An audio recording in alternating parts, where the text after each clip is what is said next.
Hi, everyone. Welcome back to the We Bought a Franchise podcast. I'm Jack Johnson, I'm Jill Johnson. and we are here today with our special guest, Mercedes Fonte, who is the owner of 2 units of the Back Nine Golf franchise.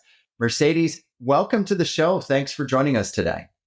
Yeah, thanks for having me. I'm excited to be here. This is we have been so excited for this because we spent like the last franchise owner we had on, we talked about power washing. Now we're here to talk to you about indoor golf. Talk to us about how did this come to be? How did you become the owner of such an exciting franchise? Well, I'll tell you what, I never would have guessed that I would do this for a living. This is actually my third career. So, this is something that I didn't plan for, but it happened and I'm so thrilled. I started my career in hospitality and that's what I went to school for. Believe it or not, there's a degree for that. Actually in Fort Myers, Florida. So down out by you guys. And I was in a country club at first, and I was in a Ritz-Carlton hotel down there in Naples, and then museum. I was at Dallas Museum of Art and loved it, but transitioned to excuse me, to finance for about a little over 10 years, and then I was in a position where I wanted to invest some money. I thought it was going to be real estate. I have a property down there in Florida and it's a rental. And I'm like, well, that does really well. Maybe I need another one. And my fiance actually said, you know what? You should probably look at a business. So that's when the journey started. And I started to search and I looked at mom and pops and I came across a franchise, not the Back Nine. I thought I was going to go with that, but I didn't. The good thing that came out of that was I realized that I wanted a franchise. Just because I've always been in corporate America. I've never quite been a full-time business owner. And it's kind of like a business in a box. So, you have the training, the support, the structure. So that's when I really dove into the franchise world and on my own, believe it or not, did a ton of research. My fiance did help me research and looked into different concepts, and then we came across Back Nine. So my passion for golf and the fact that, the business model aligned with what I wanted to do. That's how I ended up here. So long-winded answer, but that was great. I mean, Jill and I, what drove us to become franchise owners is we have a franchise consulting business called the Franchise Insiders, where we help people become franchise owners every single day. So one, you start to get a little jealous. You're watching all your clients, build up assets and build, scale these businesses. Being a franchise consultant's a lot like being a realtor. We eat what we kill, but we don't build a ton of equity. And so for years and years, Jill and I are searching for a business, and finally we found the one that we wanted to invest in. And having that diversification, which is what that key piece that I heard you say, you've got the rental property. Now it was time to add a business and sort of start to round out the portfolio. And I think that's great. And so with a business like yours, what does it look like? I mean, it looks like you're sitting at home right now. Like, what does an everyday sort of life look like for you running this franchise? Yes, I am sitting at home today. I do office out of my home. So that's wonderful. Today we had a snow day here in Omaha. So no school for the kids. So my son's home and this gives me the flexibility where I can do that. Of course, my concept, the Back Nine doesn't require full staffing full time. As a matter of fact, some of these run staff less. But Wow. that gives me the flexibility to decide and be able to control, like, hey, what does my day look like? So a day in the life, I mean, my all my computer stuff, all my virtual meetings, all my phone calls happen at home. I try and work out every day. I try and play a little golf every day on the simulators. But I spend a lot of time in the community. And I love that. When I was in finance, I loved acquisition and I still do. So I do spend a lot of time building relationship in the community, telling people about Back Nine, how we're different, what helps, what are the benefits of coming into the Back Nine, not only and as an athlete, but also as a business owner, because all the networking and all the entertaining that happens in there is great. So I spend a lot of time in the community, a lot of time in the facility. I just enjoy being there, love meeting the members. And that's what my day looks like, honestly. So, okay. So the next thing you said that's really interesting is that there can be events in that space. People can, from a corporate standpoint, I'm assuming, rent Yeah. out the space for a period of time. What? And I don't know if you can share this or you have the data. I have a feeling you probably do. What percentage of revenue comes from more sort of corporate gigs at the back nine? Yeah. So my facilities, well, specifically now both of them, I just opened the second one in January. So not a ton Okay. of data there, but my first one I opened in August, and about 25% of my membership comes from corporate. And I think that's not typical of a back nine. It's beginning to be because other franchisees are seeing, wow, this can be more of a partnership with other business owners versus just individual membership.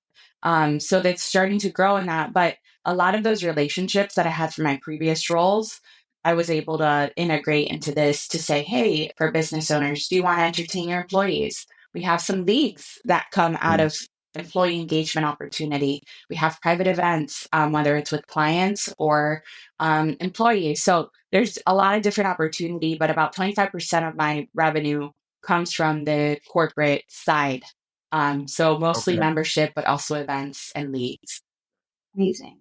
So so we just, in fact, right before we got on the podcast with you, we were talking to our GM. We just landed a really big HOA client, and what we're going to do is do power washing all throughout the neighborhood for their Nice. sort of neighborhood space. It's big job. $25,000 job that we will finish in about 6 days.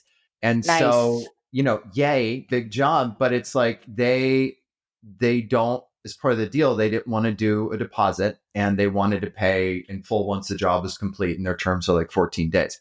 So one of our challenges was, how are we going to do this while we're paying a crew and keep cash flow coming? Because that's, I mean, again, as a business owner, this might be all of our biggest sort of sore spot, especially in the first year, is cash flow. And Hmm. so we were looking at the calendar. We're like, okay, what we have to do is we have to sort of mix this job in with other days where our residential clients, they pay us the minute the job is done, they pay us in credit card.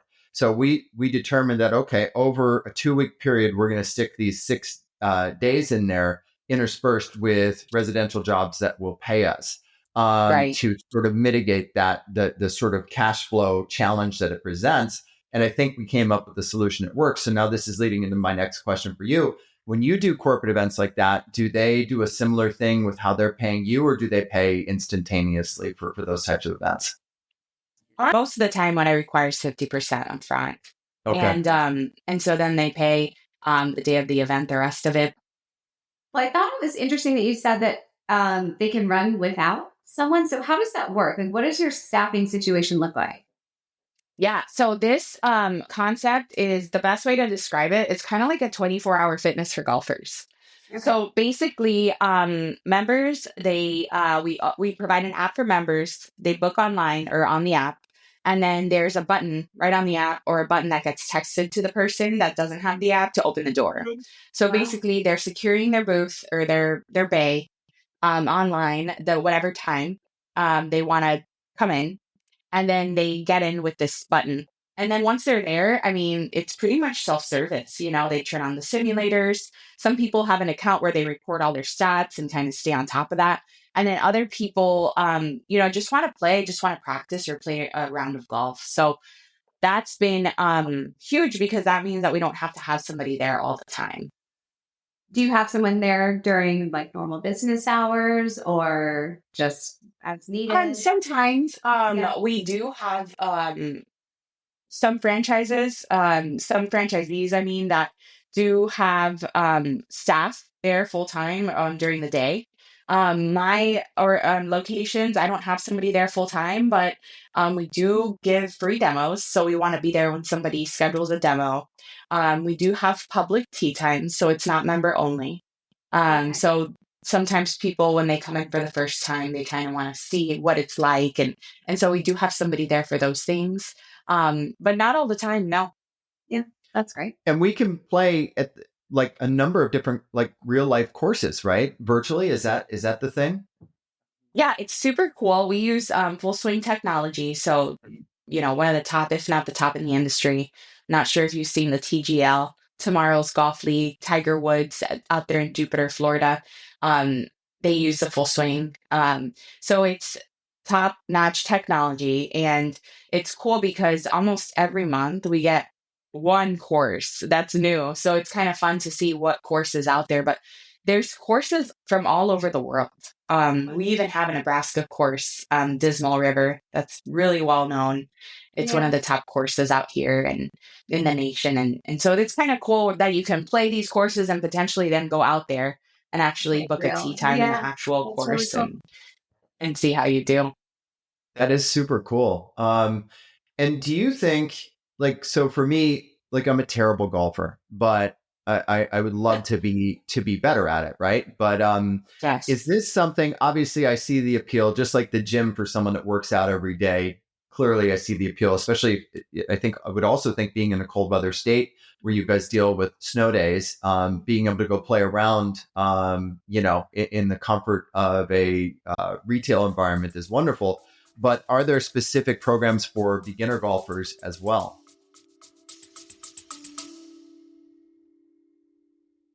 We bought a franchise. We did our research, looked at all the options, then we found Pink's Windows down in Austin. We bought a franchise. We bought a franchise.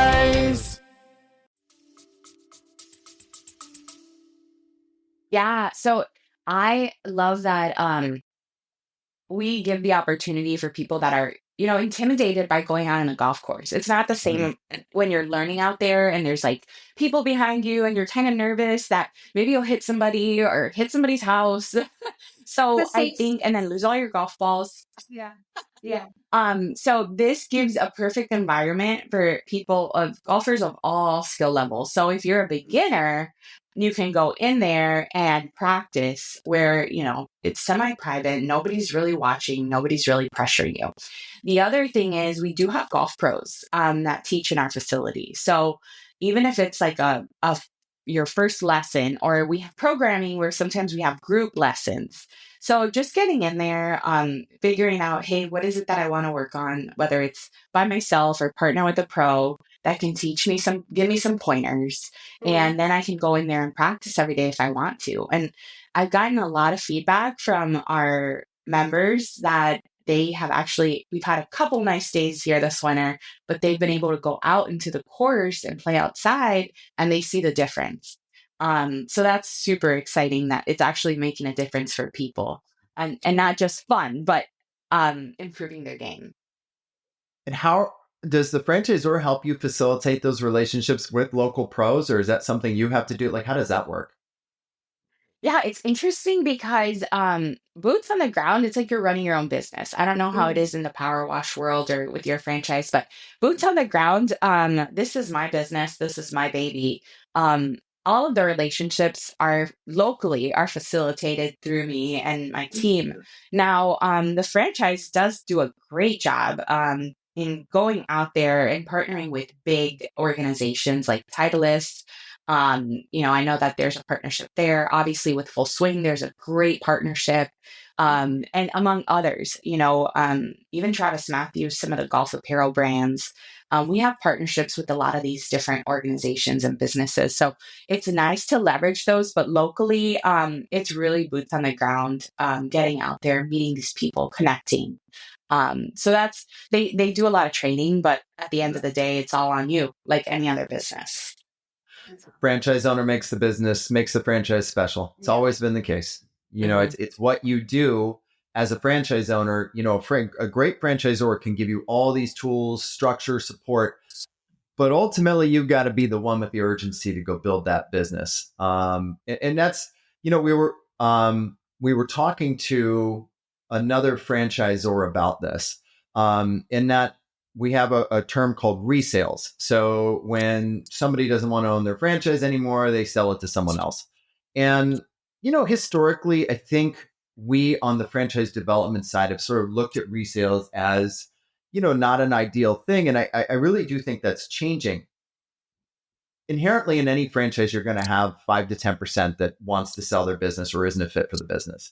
And so I think it's taking a more proactive stance. And a lot of people out there say, well, if I sign a franchise agreement, am I locked in for those 10 years? I can't do anything. And you can absolutely sell your business as long as the franchisor approves the new buyer and pays the transfer fee is paid.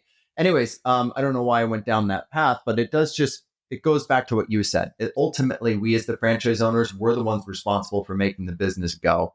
Well, I think maybe what you were getting at is that a business could be listed for sale, and it's not necessarily the business; it's the business owner, Right. So for you, networking and like you said, you're out most of the day just around people and getting involved in the community, and it could be that the previous business owner was not doing. Yeah. So their sales were struggling. So sometimes it does make a big difference of that business owner and what they're willing to put into it and things that they can change. So resale is not always a bad thing. No, It's a great opportunity for someone to come in and say, you were doing it this way, and I think if I do it this way, 100%. we should see a dramatic increase. Yeah.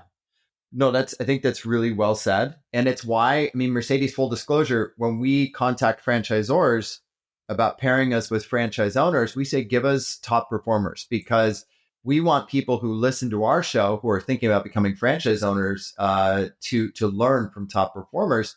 And so the thing that I think a lot of business owners can agree on, and maybe where the back nine has cracked the code, is that the hardest part about running a business isn't getting the business, it's managing and keeping great employees, especially when you get 100%.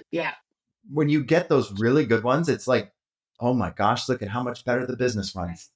So my question to you is, without this need to have a lot of full-time employees, like, what is that like? Like, that's got to make things quite a bit easier in terms of running the business. Yeah, and I think I think I still bring it all together, even because just to address your previous point too, at some point we need to start hiring people if we want to scale, right? Like, so for me, scaling means growing and in locations, and then eventually, like, I'm not going to work forever, right? So there might be one day that I build this and I scale it enough to where it's like you said earlier, building equity for me and for my family. So something that I could potentially sell down the road, 20 years. I'm going to want to retire one day, but maybe, who knows? But at the end of the day, you do have to start scaling it at some point so that you can leverage your skill set in the right way. Because as a business owner, you're learning and you're growing. So you can't, of course, how do you promote yourself, right? And that's kind of where I'm getting to. Like, at some point you have to hire staff so that you can promote yourself to think at another level and to run and execute things at another level. So I do have a couple of, quote unquote salespeople that are out there with me. I'm training, kind of getting them in the community, getting them involved, spreading the word about Back Nine here in the Omaha Metro. And then I just hired a facilities coordinator. So this is like a right-hand gal, somebody, she's in the golf industry. She's an athlete. She's somebody that really loves golf, but, so she'll help me with programming, like different events, different training classes, we do kids clubs in the summer. So, I'm at the point where I'm like, okay, well, I'm getting ready to open a third. Can I handle this all on my own? Yeah. And of course, you can hire an accountant, you can hire a social media company, you can hire like these different professionals. But at the end of the day, you want to build a core team to help you execute so that you can go to the franchise conference like we're going to tomorrow, otherwise you're stuck just like any other business owner would be. So I think it's timing. You have to time it, right? Like, when is it? But it's almost like one of those questions, like, when you're getting ready to grow a family, it's like, when's the perfect time to have a kid? You can't really time it. You have to kind of feel like, okay, you don't want to wait too long because then you're in the weeds. You don't want to do it too early. So Just do it. You figure it out and it works out. Yeah. Yeah. You're really ahead of the game. When we advise our clients, and for any of you that want to learn more about the Back Nine or get a franchise consultation, text us at 305-710-0050. When we consult with our clients, it's always talking about, yes, we're going to look to identify the right franchise, right, for right now. But we also want to think about the business you want to be. And we want to make sure you understand running your business in a way that's going to make it more valuable. And ultimately, the more a business can run without the business owner, and I'm not saying we buy a business for it to be absentee. All of us know that businesses require a lot of time, capital in the beginning.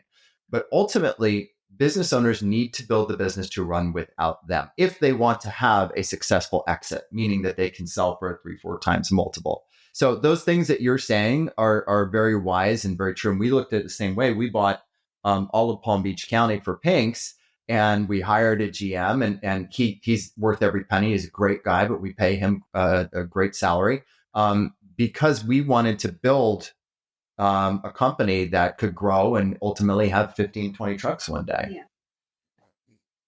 Definitely. Yeah, I feel like I tell everybody I'm in growth mode right now. I'm in growth mode because, not only time, but money, so it takes, if you want to grow, you have to invest in it. But then you also have to build it so you can scale. So Yeah. it's almost like a fun little math equation. Yeah. It really is. It is. It's every day is an adventure. But it's not. I don't know about you. I mean, I think we probably spend about 2 hours a day on Pinks. That'd be my guess. Some days more, some days less. I think we're thinking about it. We talk about it at the dinner table every night, but it doesn't take like 12 hours of grinding per day. Yeah. Yeah. And I think when I'm ready to hire that GM, I think that's gonna be it's gonna be nice to have somebody to kind of run the business, and then I can be business owner hat versus in the business. Oh, that's another thing. I mean, when I was in finance and I was recruiting financial advisors, I would talk about in the business and on the business. And in the beginning, you kind of feel like you're in the business a lot, but you do have to take a step back and kind of talk about it at the dinner table and have those conversations of what does tomorrow look like? What is 3 months? What is a year? What does 5 years look like? Because you don't want to be stuck in the business forever, right? And I think getting that experience in the business is really good. I think knowing what 100%. your GM will potentially do will make it easier for you to find the right person and then train them. And, Jack and I always talk about it with our franchise consulting business that, we were having a great time doing a great job consulting and telling people which franchises to go into, but we hadn't owned one ourselves. And now that we're in it, for that business, now that we're in it, we now know. And so we can better advise and talk to our clients and really prepare them for what they're, what's ahead of them. So we've kind of done it that way. But I think it's really important to do like really what you're doing, be in the business now and grow it to the point where you can step back and bring someone in. And you're fortunate that, this business allows you to do that because that's really the best way to grow and grow steady and, be solid, have solid foundation. Yeah. That's great. I think, I totally agree with it depends on the business, right? Like not every business is going to allow you to do that. That's why it's so important to talk to people like you guys to figure out okay, what do I want to commit? Like time, money, mental, clarity, like what do I want to commit? And then maybe it's someone that's like, no, I want to be in there every day. Maybe it's someone that's like, no, I kind of want to run this semi-passively. Is there something out there that can help me do that? Yeah. The simple answer is the more capital, the easier you can do it. But the truth of it is that no one can replace the hustle of the owner. And it does take, it's like, and by the way, as leaders, we want to show the people that work for us that we're not afraid to roll up our sleeves and work alongside them. And for Jill and I, that doesn't mean we're out there, washing windows or power washing. We're all about scaling versus scrubbing. But what it does mean is to give our GM reprieve on the weekend, Jill and I will handle the first contacts on the new leads that come in. And that's not a big deal because we've got a great CRM. So we were at dinner on Sunday night, new lead comes in. I'm able to send a quick text and an email through our CRM. Here's, responding to them. Here's our openings. Boom. It was done in 2 minutes. It didn't take that much time and it wasn't that hard. And frankly, I mean, I kind of like to do it. There are other Pinks owners that may not be their thing, but they want to get out there with their team and wash windows right alongside them for an hour to show that they're solid with them in the business. I think that's the cool thing is that as a franchise owner, you get to choose how you want to lead. it's your Right. chance to be the leader of the show and run the company. Yeah. Yeah. It's definitely game changing compared to corporate America, where you're given like, here's the plan for this year and Right. go execute. So it's very different. Yeah. You get to Yeah. choose. It's not for everybody, and we know that. But to your point, I know you did all the research before finding the right one for you.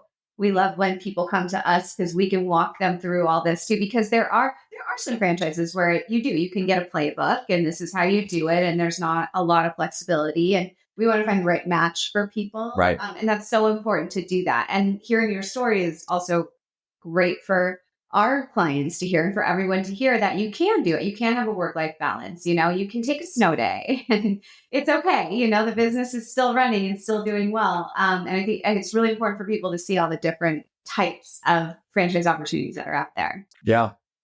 What's been your biggest surprise so far as a franchise owner? What's the thing that you weren't prepared for? Oh man. That's a good question.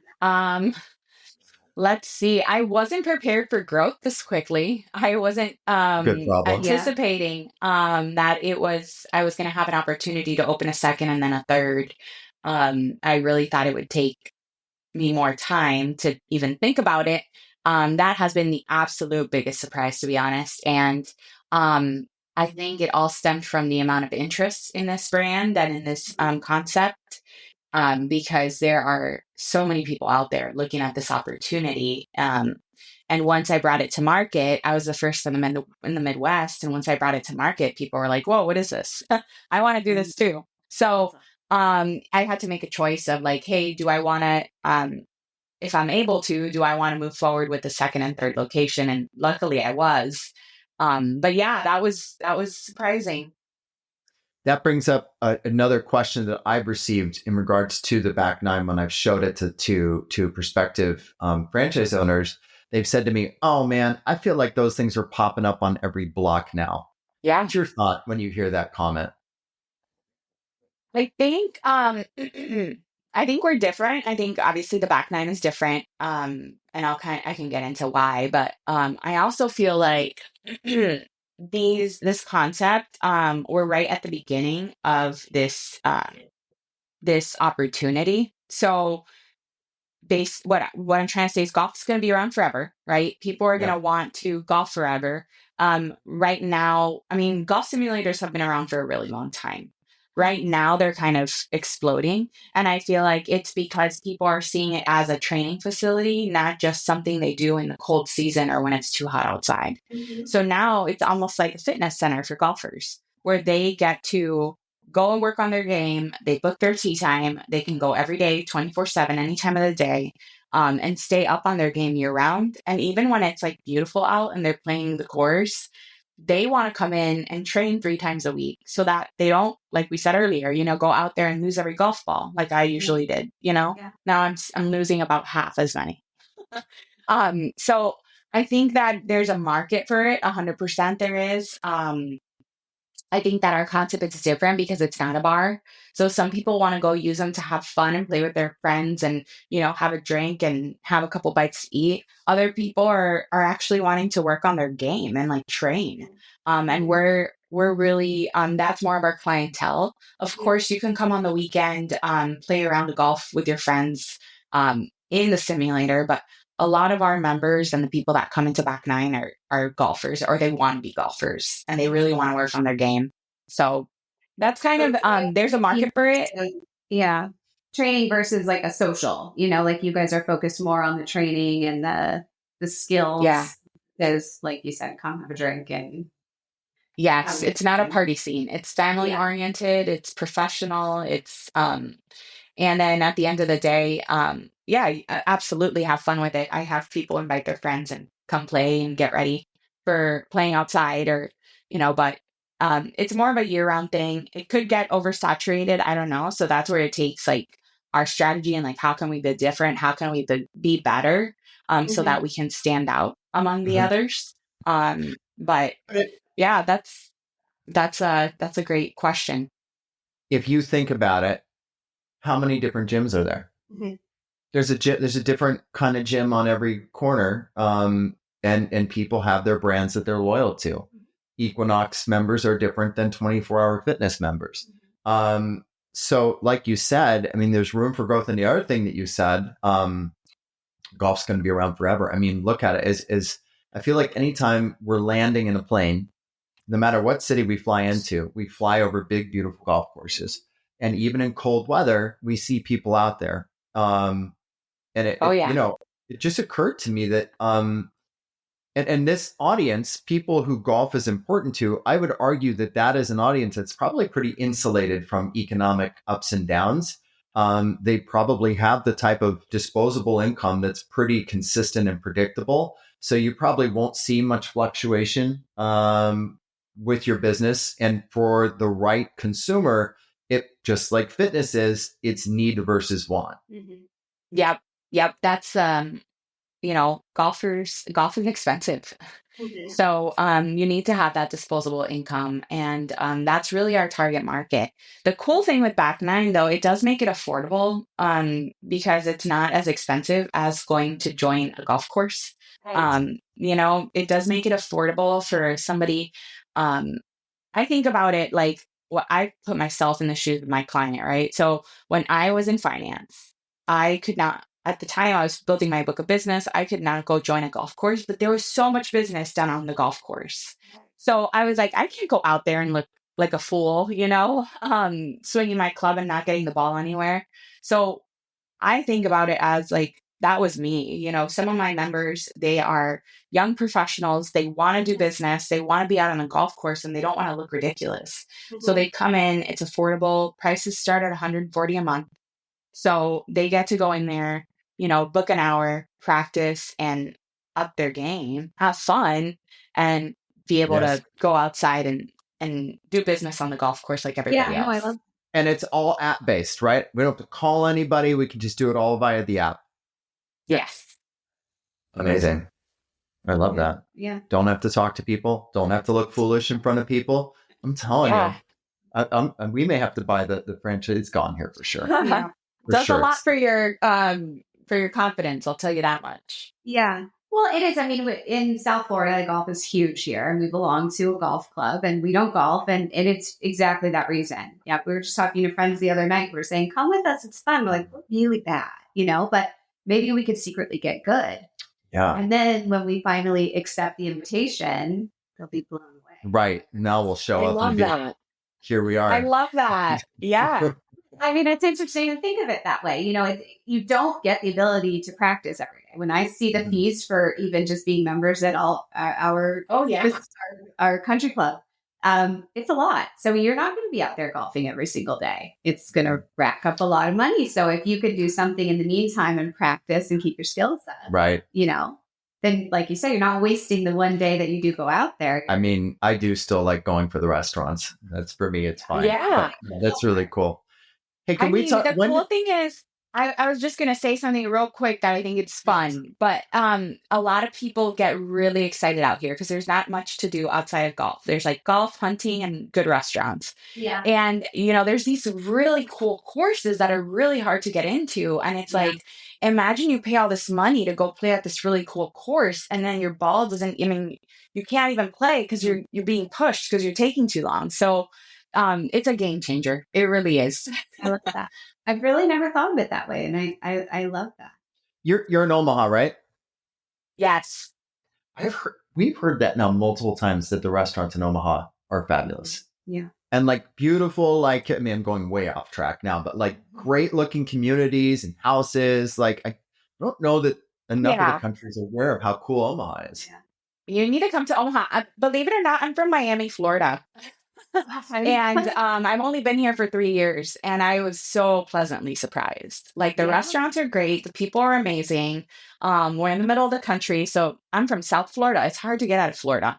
It's a long travel day. So, so anyway, you guys should come out and visit us. We have I'll a book client. You a tea time. Yeah. Oh, for sure. We have a client. I mean, Omaha's kind of a little franchise. Like there's Franchise Fastlane is there. Horsepower Brands is there. We have a client that bought a franchise called Gatsby Glass here in Boca Raton. Oh, okay. And so he had to go out to a discovery day in Omaha, and he was nervous. He's like, what is in Omaha? What's that going to be like?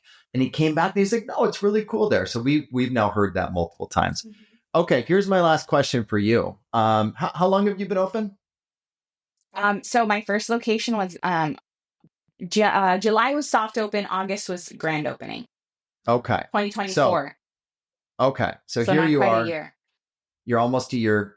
What advice would you have for people considering franchise ownership now that you're almost a year in? What would be the best advice you would have for someone that's considering franchise ownership? Yeah, I mean, I'm biased because of course I'm in it, right? But I really do believe that if you want to be a business owner, obviously look at all your options. I think either buying an existing business or buying a franchise is the best way to go. Starting a business from scratch is really difficult to get funding, to figure it all out, to create the wheel, right? Here, you don't really have to recreate the wheel because you get that playbook, right? That business in a box, like I call it. So I think the best advice would be like do your research to make sure that you have the right one for you.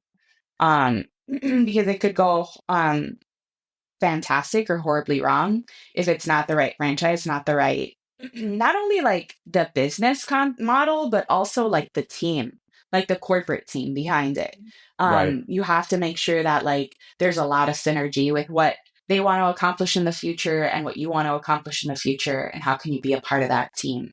So I think maybe that's the biggest piece of advice. Like choose wisely, and luckily there are people like you out there that can help them. But I think that's because it's a phenomenal opportunity. I mean, especially for somebody that's never been a business owner, because you have everything you need, and then you can really shine locally, but you have the support back in home base. Yeah.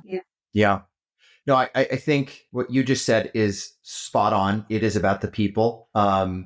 That's one of the reasons why we invested in the franchise we did, because when we met the people, and again, being franchise consultants, if there's been any founders that have come up in the last 15 years, we likely know them on a first name basis. We know all these people, we know the teams, we know who's investing in their support, and we know who's a mess on the back end.